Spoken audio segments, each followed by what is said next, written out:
बाबा अबियो मिथिला नगरिया नित्य प्रति पूजा करब ना।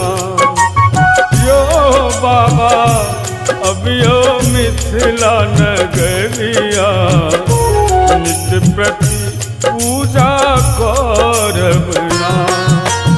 यो बाबा पूजा करब ना। यो भंगिया पूजा करब ना। यो बाबा अबियो मिथिला नगरिया नित्य प्रति पूजा करब ना।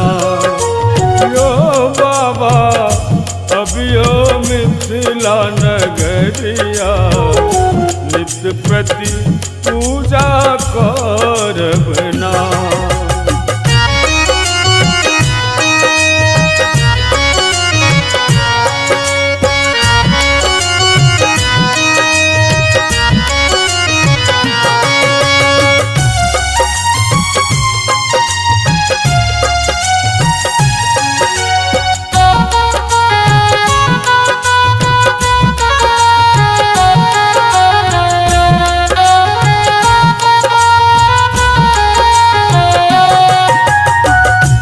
गंगा जल सो चरण पखारब फूल बेल पत्र सो आहक सजायब आरती उतारब ना।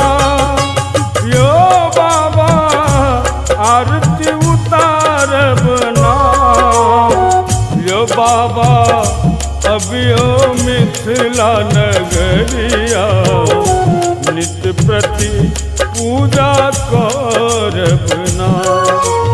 यो बाबा अबियो मिथिला नगरिया नित्य प्रति पूजा करब ना।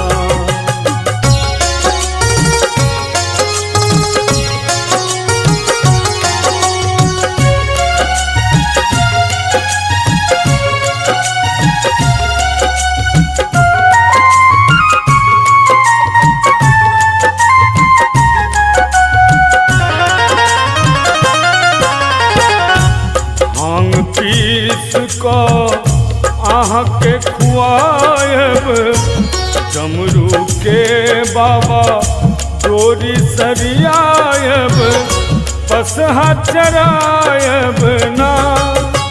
यो बाबा बसहा चरायब ना। यो बाबा अबियो मिथिला नगरिया नित्य प्रति पूजा करब ना। यो बाबा अबियो मिथिला नगरिया नित्य प्रति पूजा करब ना।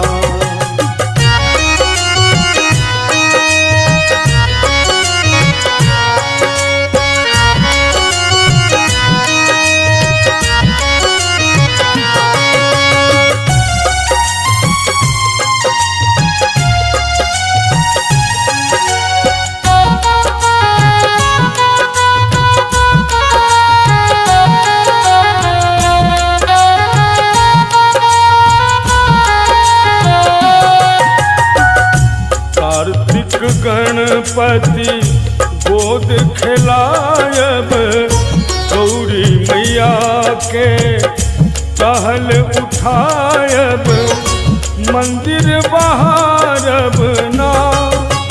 यो बाबा मंदिर बहारब ना। यो बाबा अबियो मिथिला नगरिया नित्य प्रति पूजा करब ना। यो बाबा अबियो मिथिला नगरिया नित्य प्रति पूजा कर